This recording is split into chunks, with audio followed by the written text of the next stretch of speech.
Buen día amigos, bienvenidos a este espacio de análisis de la coyuntura política y sus distintas implicaciones. Y esta semana, mi problema es el nuevo rector de la UNAM. Y no porque el doctor Enrique Luis Graue Víquer sea un problema en sí. El individuo creo que al final, como en todos los aspectos de la historia y la política, no es determinante, salvo que sea un caso extraordinario.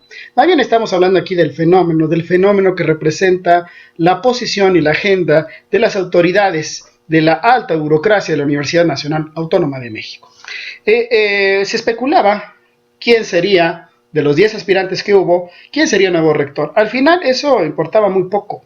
Al final no hubo tantas sorpresas. Un miembro más del grupo de médicos, de uno de los grupos más importantes de la alta burocracia de la universidad, de estos grupos de autoridades de la universidad, pues llega otra vez a la rectoría de la UNAM. Ahora en la encarnación de Graue Víquer. No es pues una sorpresa. Y no es pues una sorpresa que vengan a expresarse de pronto ciertos elementos de la agenda y de la política muy propia de las autoridades universitarias.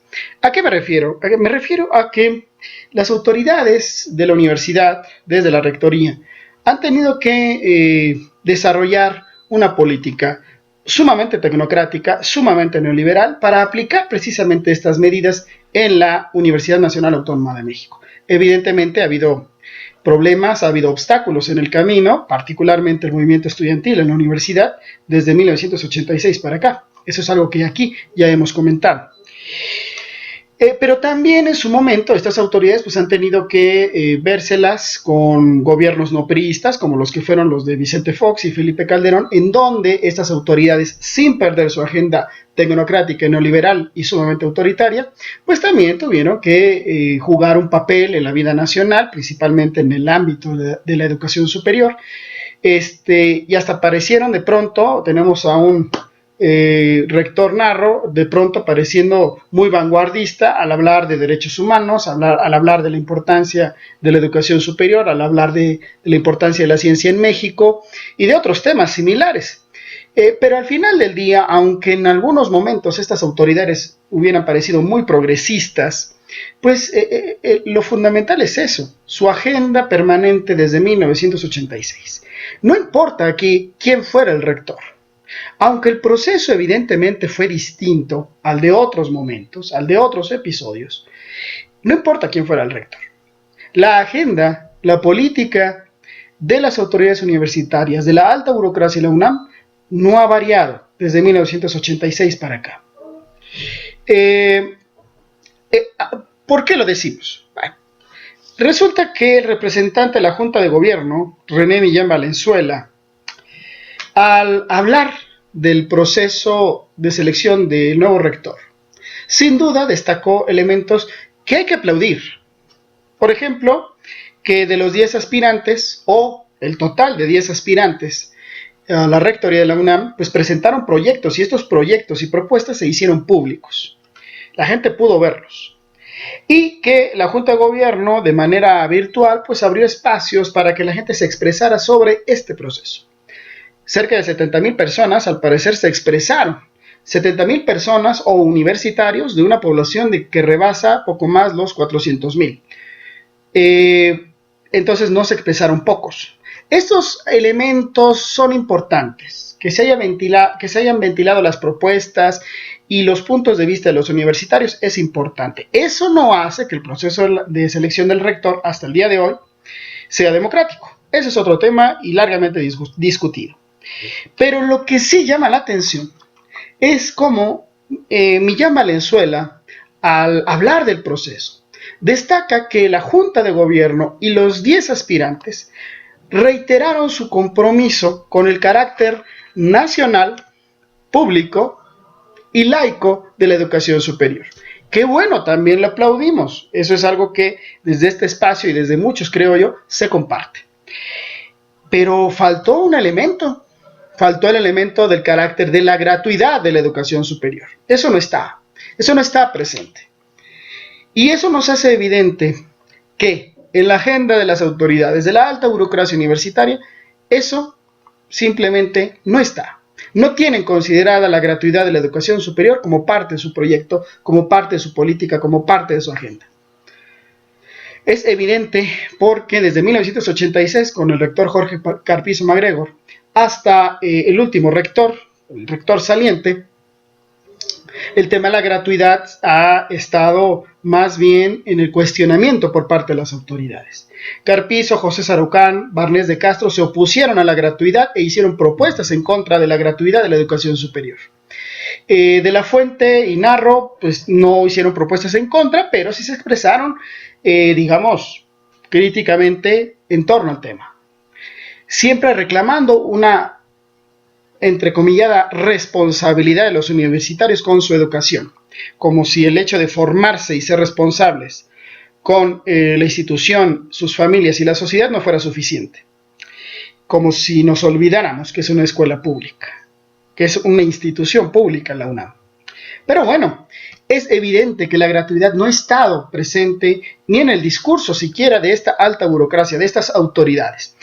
Y seguramente que el doctor Enrique Luis Graue Vickers, nuevo rector, pues no va a tener el tema de la gratuidad dentro de sus favoritos.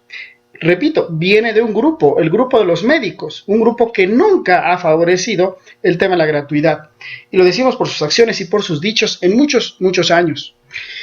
En ese sentido, ¿qué es lo que nos debe preocupar? ¿Nos debe preocupar quién es el nuevo rector? Creo que no. ¿Nos debe preocupar qué es lo que piensa? Posiblemente, habría que atenderlo. Indudablemente, es una autoridad, es la máxima autoridad de la UNAM y tiene un punto de vista. Habrá que tomarlo en consideración. Pero dudamos, desde este espacio, dudamos que su agenda varíe de lo que ha sucedido desde 1986. Más aún cuando, repito, el representante de la Junta de Gobierno dice por omisión, o nos expresa por omisión, que la gratuidad no es un tema de ellos. No es un tema ni de la Junta de Gobierno, ni era un tema de los 10 aspirantes, entre ellos Graue Vickers. Bueno, perfecto. En ese sentido, la pregunta aquí esencial no es qué van a hacer las autoridades. Sabemos lo que han hecho y lo que piensan hoy día. Lo que hay que preguntarse es qué van a hacer los universitarios. Desde un punto de vista muy personal, sé que los profesores, los académicos y los trabajadores de la universidad no van a hacer nada. ¿Por qué? Porque no han hecho gran cosa en los últimos años, ¿sí? En los últimos 29 años respecto al tema de la gratuidad y respecto a la respuesta social al proyecto de las autoridades neoliberales y tecnocráticas que dirigen a la Universidad Nacional Autónoma de México. La pregunta aquí es, entonces, otra vez, ¿qué va a hacer el estudiantado?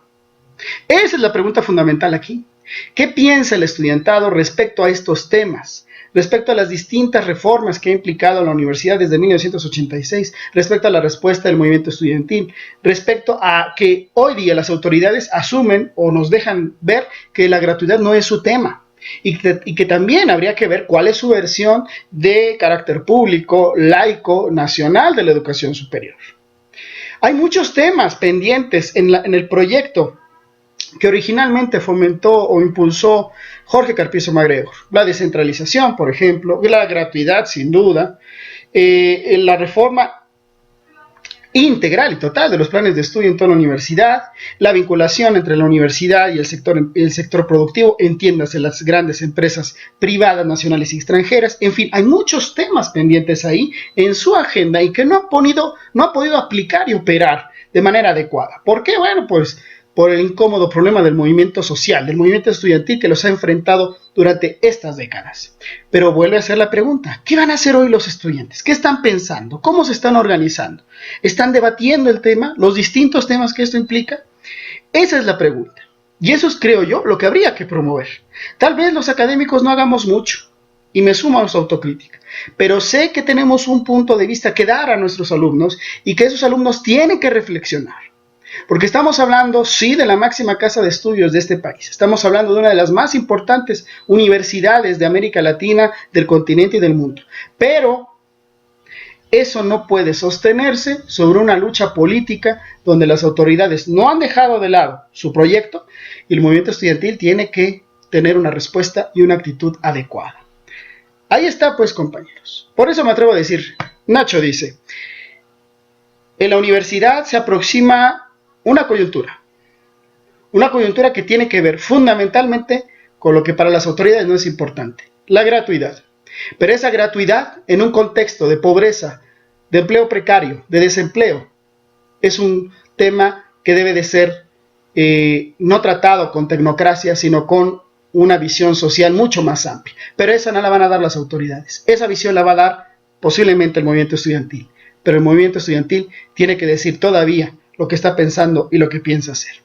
Así pues, amigos, ahí están estos elementos. Nos vemos la siguiente y muchas gracias.